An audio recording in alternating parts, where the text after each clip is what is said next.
So I was standing in the forest at the crossroads, deciding which way to go, when this huge black bear came out of the forest, and he crawled up onto one of the pathways, and he stopped, and he stood there, and he stared at me directly in the eyes before he lumbered back off into the woods. And so I decided to take it as a sign, and I went down the pathway of the bear, leaving some safe distance. I'm a flower alchemist, and so my work is to go out into the wild and search for special flowers whose healing properties we most need today.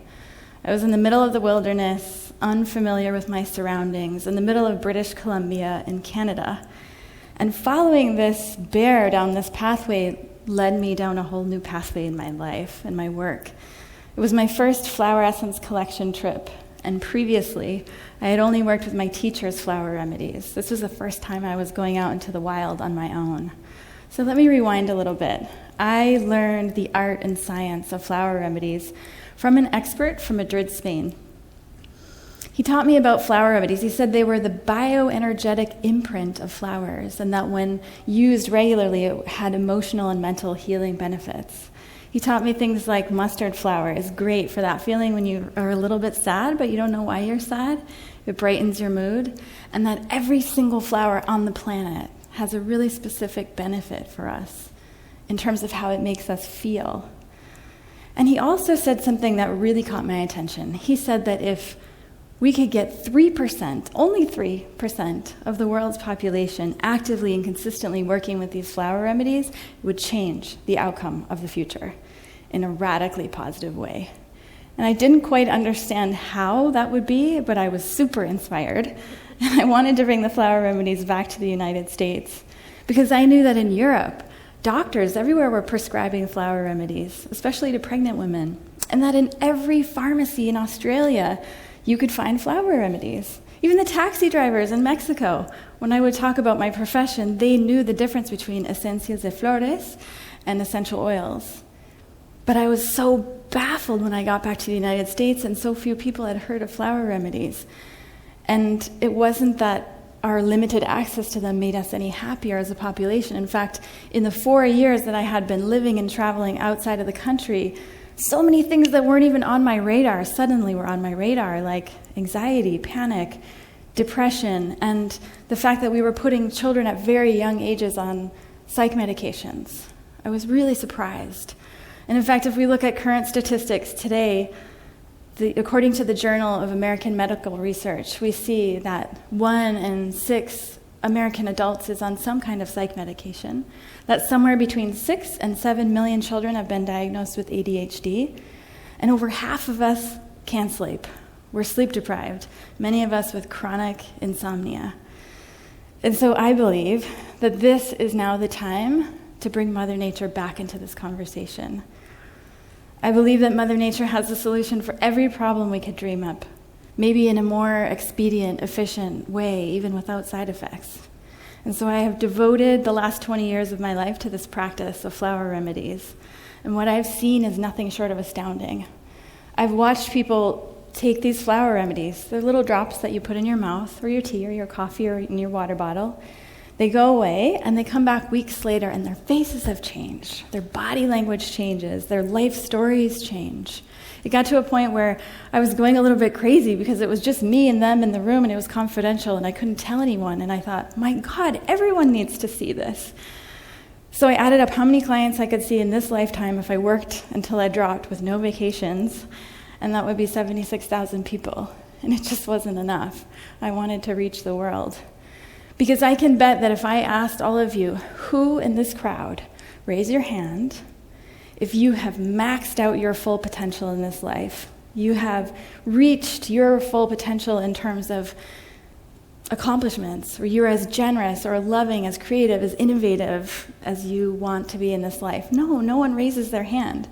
Because we know innately that as humans, there's so much more potential. There are hidden strengths that we can magnify and grow into. And so that's why I will devote the rest of my life to this practice and education of flower remedies. And the secret language of flowers is one that we have spoken since we were little. Just somewhere between childhood and adulthood, we forgot the language. Let me show you how. So if you would close your eyes for a moment and just imagine that you are in a field of white daisies. Notice how that makes your body feel. And then if you imagine that you're transported to a garden full of lush and fragrant roses, notice how differently your body feels. And then imagine that you're in a redwood forest surrounded by quiet, ancient giants. And notice how that feels in your body. And then you can open your eyes. Because from our innate wisdom and intuitive capacity, we know that different flowers and plants and trees make us feel differently. And this practice is not anything new. In fact, medicine men and women all over the world for thousands of years have been tapping into these qualities of flowers. In Australia, the Aborigines would suck the nectar off the tops of the bush lollies. In the Himalayas, yogis and yoginis would go out and do long fasting, solitary retreats in caves, and they would survive only by eating this substance called chulen, the concentrated life force of flowers and gemstones. If you went to Central America and you were experiencing a particularly pivotal transformational moment in your life, you could meet with a medicine woman and she would pick fresh flowers for you, soak them in water in the sunlight, and then eventually dump them over your head. A practice called spiritual bathing. In Europe, from the 13th to the 16th centuries, we see alchemists and doctors prescribing their patients to go out into the wild every morning and drink the dewdrops from the tops of the flowers to elevate their mood. So this isn't a new practice, but what were they actually collecting? What were people actually collecting in the water? I believe that flowers act as a sort of antenna of the earth's wisdom, as a sort of floral Wi-Fi, if you can imagine. And if that sounds wild to you, we can look to the latest research coming out of the University of Bristol in the UK showing that bees are actually not attracted to flowers based on color or scent like we had thought. They're attracted to a very subtle electrical currency that's being emitted from the flowers, and there's actually a dynamic communication occurring between flowers and bees. The bees feel this subtle electricity in the little hairs on their legs. And although you may not feel this little electricity from the flowers in your hairs on your legs, you probably, in your pocket or your purse, have this rectangular box or device that emits these invisible waves that carry your language and your text and your images and your videos and your music and your image and your song, and you can send a message to someone. These messages travel through your body even, through the walls, through the buildings, travel great distances. So if you want to send your message to someone on the other side of the world, you can, and they'll receive it in a second. How does that actually work? We don't really know how it works, right? We just know it works because we use our cell phones every day. So is it so far-fetched to believe that if humans have come up with this technology, that Mother Nature in her 4.8 billion years of wisdom has had this technology all along in the botanical and biological realms for millions, if not billions of years? The only thing is that EMFs from cell phones and Wi-Fi aren't compatible with the body. So as much as we love our technology, it is fatiguing and exhausting. And when we're in nature, it's restorative. In fact, medical researchers have found in medical schools in Japan, in Tokyo, that a practice called Shinrin-yoku, also translated to forest bathing, essentially you bathe your body in the life force of trees and flowers and plants, that it has tremendous health benefits. Your cortisol, adrenaline, and blood pressure decrease, and your white blood cells increase. So your stress goes down, your immune system is boosted. But what's even more cool is that it's exponential. If you spend 1 day forest bathing, those health benefits last in your body for a whole week. And if you spend an entire weekend forest bathing, those health benefits last in your body for a month. The only thing is that how many of us realistically have an entire day every week to go forest bathing? Some of us don't have access to forests or wild places. And it's even less practical to think that every morning we would go out and find special flowers and drink the dewdrops from the tops of the flowers. So I believe that since we're not spending enough time in nature, now it's time to bring Mother Nature in to our daily lives. And luckily in the 1930s, there was a doctor by the name of Dr. Edward Bach who discovered a way to scale, essentially, and bottle these healing qualities of flowers. Through a process called solar infusion, he created what we now know to be the first 38 flower remedies. And over the past 20 years, I have collected over 200 flowers. And I can tell you from my personal experience that there is a flower for everything.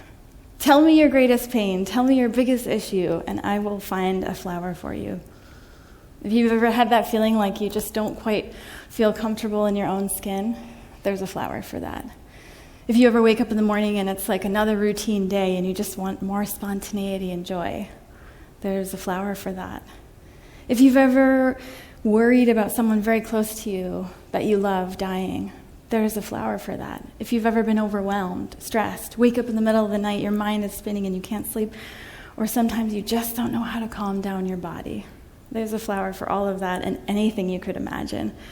And just feeling happier and calmer and more focused is just the beginning. Those are just the first check boxes we check off.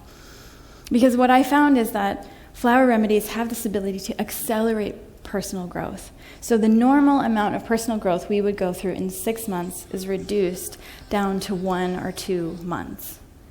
It's incredible. And so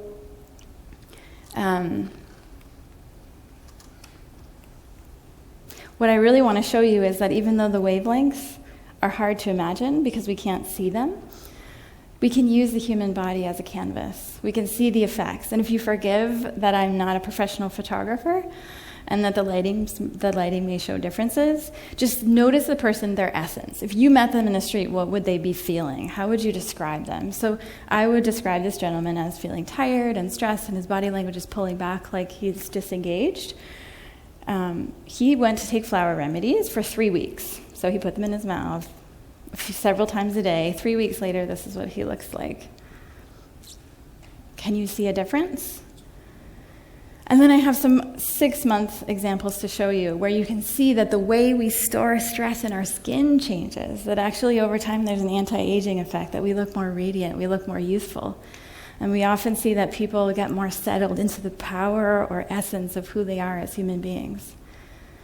And this last one is a 5-year example where the wife and this couple was with me for 5 years. And she was able to look at every area of her life if it wasn't perfectly as she wanted it to be, whether it was lifestyle, diet, who she spent time with, relationships, where she worked, where she lived, everything.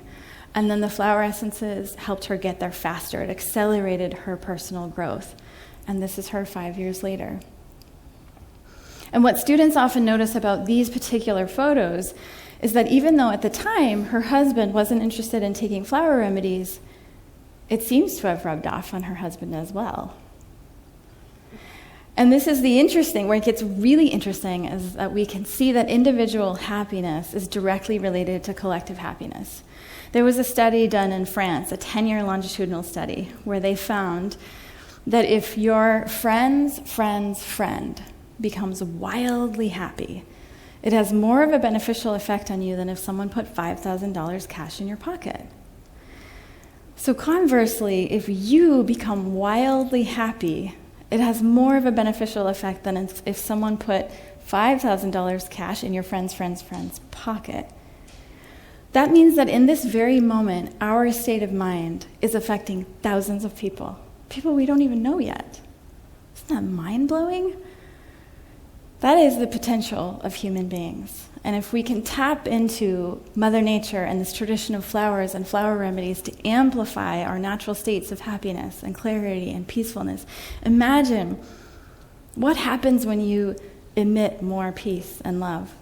What your family feels, what your friends feel, what your community feels. What are you emitting right now in this moment? And that is the power of human potential, amplified with flower remedies. And if we can do that, we will create a huge ripple effect of positivity on this planet.